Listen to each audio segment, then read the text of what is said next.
Hey everybody. In this demo, I'm going to show you how to upload your website to a server. So the protocol for uploading a website to a server is called FTP, and that stands for File Transfer Protocol. Now, what we've been doing, what we use in the browsers don't really show this anymore, but what you see up here, this is known as like HTTP or HTTPS, which is for secure. That stands for Hypertext Transfer Protocol. And basically what that means is that's the hypertext, the HTML and all of that information being downloaded to your browser and then displayed. FTP, File Transfer Protocol, is how we upload the files that make up our website to the actual server. Now, there's nothing really magical about this. A web server is just a different computer that's holding your files that you access by typing the address into this bar here. And we can get into more details about how the web works and domain names and things like that if anybody wants to. I'm happy to talk more about it either in class or in a different demo. But what we're going to worry about now is taking your process journal and uploading it to a website so that it's publicly available online.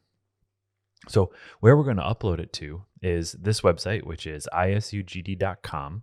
And where your website is going to end up uploading in the end is at this URL, except here where I have my Iowa State net ID, it will be your net ID. So it'll be isugd.com/classes/2021/media design and then your net ID. So by default, there's just a page there right now that says, hello, this is where your site will go.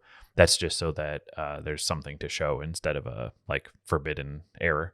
So this will be replaced as soon as we get things set up. So in the end, that's where your site will be. So when you make updates and when you save them and when you upload them, this is how you'll be able to see them. Okay, so this tab here, this is my brackets page in the live preview. Now, the first thing that we need to do in brackets, we've got our site set up, you've been updating it all along. We need to install an extension in brackets for FTPing our files up to the server. And the way that we do that, and this is one of the strengths of brackets, is that it has this extensions manager. So if you click on this little Lego block looking thing, and then in the search, type in FTP, and I want you to scroll down. This one is the one that we're going to install. So I've already got it installed. It's called FTP Sync Plus. I've played around with a bunch of these, and this was the one that I thought worked the best. It worked really, really well. It was really seamless. So you're going to click the install button there, and then you'll get like a downloading screen, and it'll say like, yep, check, I've installed it. So then you can close that. And once you do, this icon will show up in the side over here of your brackets, and this is the FTP Sync extension that we've installed. So when you click on that, these fields are all going to be blank for you, but you're going to fill them in with the same information. So you're going to have FTP selected here, not SFTP, but FTP. You're going to put in for the server, ftp.isugd.com. The port is 21. This is the default FTP port. The username is mediadesign2021@isugd.com. And then the password is in our Canvas file. I'm not going to put it on this demo. I don't want it to be on the internet with this video, but I have made this password available right next to where this video is displayed in our Canvas course. Then the two last things are to check this box, which is save password. That way you don't have to type it in over and over again. It'll just save it with your local program. And then here where it says remote root, you will put your net ID. So whatever that is. Mine is ABR. I'm abr@iastate.edu. So whatever your net ID is, that's what you're going to put there. Again, the reason for that is because it is in the end connected to then this directory that's within our class folder. So once you have all this information input correctly, and again with the password, you can just copy and paste that from the Canvas module.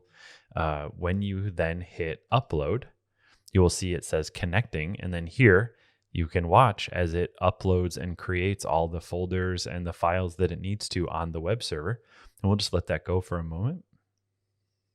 And it'll go through and it will upload, if you have your folder open here with your working file, As you can see, it's going through and it's even uploading my images that I've included in some of my previous weeks for my process journal.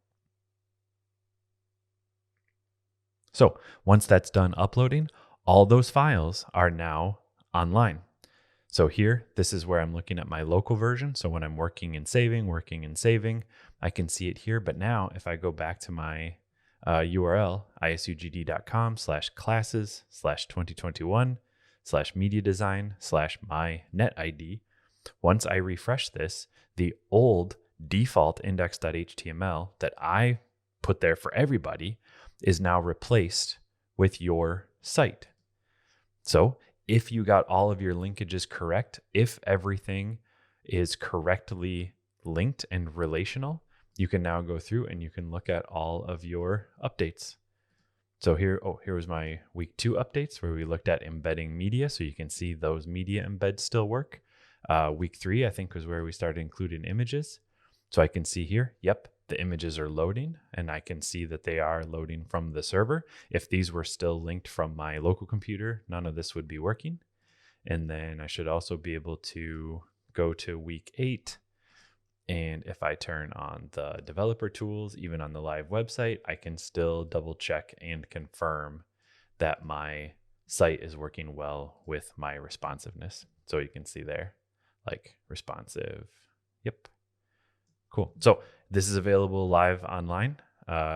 You can go to it on your mobile devices and look at it, and you can see too then like all of your file structure is still the same.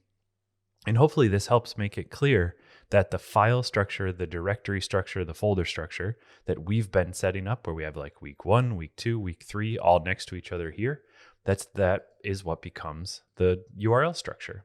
So I have my net ID. I'm on my main index.html page here. When I go to week 2, I go to ABR/week 2. The other neat thing about the way most websites are set up is you don't actually have to type in the index.html when you're going to a directory that's part of your website. The index.html is what gets served up automatically. So even here, I can start like punching it in to then like go to week 8, for example. So that's using brackets to upload things. Now, if you make a change, so let's make a change so that we can see our type be a different color. So if I go to my main CSS file, double click it so it's open, and instead of fuchsia, let's make it chartreuse, which I will click because I don't think I would ever be able to spell that. So now when I save it, I'll see that I saved it, and so it's updated locally, but it is not yet updated on the website. So even if I hit refresh, it's still not updated. So instead, or in addition, what I have to do is after I've worked for a while and confirmed everything's working locally the way that I want it to, I then click the FTP extension again in brackets and I hit upload. And if you watch, you'll notice it only rifles through and it only updates the files that were changed. It went through and it checked everything, but you notice it didn't like churn through and re-upload everything. It only uploaded what was different. So now if I go back to my site that's on the live web server and hit refresh, I will see that now that change has not only been saved, but it has also been uploaded to the server. So as you make changes here, you save them, that saves them locally to your computer. And then after you've worked for a while, or when you're done with whatever round of edits or additions you're making, you hit your FTP button and then you hit upload. Now, this is doing it in brackets. There are a number of different FTP programs that are out there that can help you file transfer files to your web server. What's great about the way the system works is this data is the same. This login information is the same no matter what program you're using. So ftp.isugd, you basically need 3 pieces of information when you're going to FTP files up to a server. You need the server, you need the username, and you need the password. Those are the required pieces of information. The 4th thing that we need for this in order to keep everything neat and clean is we need the remote root directory for our file. And in that case, it's our individual net IDs. So with these 4 pieces of information, the server, the username, the password, and then the root, the remote root for your site, you can use any FTP program that's available. For example, if you want to be able to see the files that are on the remote computer, the server, or if you want to be able to like drag the files back and forth, one great free program is called FileZilla. And I'll just show you real quick. So if you just do a Google search for FileZilla, the URL is filezillaproject.org. You can download FileZilla for all clients. It's a standalone app. It does an auto detect. It knows I'm on a Mac OS. So I hit download. I've already got this downloaded and installed. And then when you open it, it looks like this by default. And so just as a quick overview of what's going on in this program, let me pull it up a little bit so that it's all in the recording. What's going on in this program is on this side, you are seeing the files on your computer. So I've already surfed to like where my process website project is, but you can see here, like, here's my computer, ABR is my username, it's in my documents folder, and then like ISU semester, spring 2021, on and on all the way down. So then what I need to do is on this side, this is where the files on the server are going to show up. In order to do that, I need to go to File, Site Manager to put in the connection information. And so here's what your connection will look like. You will have this set to FTP, the top one. You'll punch in ftp.isugd.com here. For the encryption, you will set this to the bottom one, and you might get a warning, but that's okay. We're not dealing with like a super secure encryption. We're just trying to upload some real simple files to a really simple server. So use this last one. This will be normal. The username again is mediadesign2021@isugd.com, the whole thing. The password is the same password. Again, you can grab that from Canvas. You can copy and paste it in. Then the 4th piece of information, that root directory, in this interface, it's under the advanced tab. So once you've got this whole tab looking this way, go under advanced and you will put / and then your net ID. The / in this case is important. So /ABR.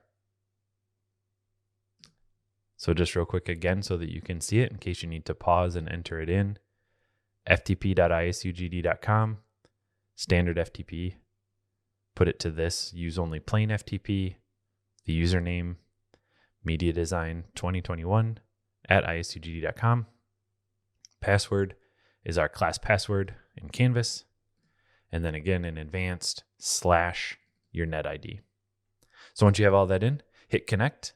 You'll get a warning. You can say always allow insecure plain FTP for this server. So go ahead and check that box.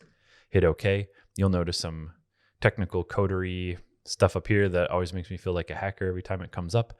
Once it then connects, this side, these are my files out on the web server. So now I can see my files that are live on the server. I can see my files that are local to my machine, and I can like grab and drag them back and forth. So I could drag it over here to upload it. I could drag it over here to download it, or delete it. If you've got something up here that you don't need, if you accidentally put too many images, you can begin to, like, you can right click on your files and you can download, you can add to the queue, you can delete them, you can rename them. You get the idea, all the things under the right click. So that's 2 different ways that you can upload and download, in the case of FileZilla, your files to the web server. This one is handy if you're having to maybe like bulk upload a bunch of different like images or something like that using FileZilla.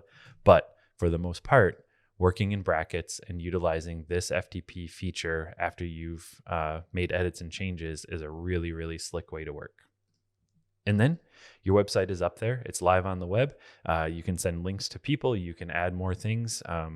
As you work through your projects, you can add more and more stuff to your websites and then link to it from your own individual homepage. So hopefully that's helpful. Hopefully that makes sense. And will help you get your websites uploaded to the server using FTP. So So if you have any questions, feel free to reach out.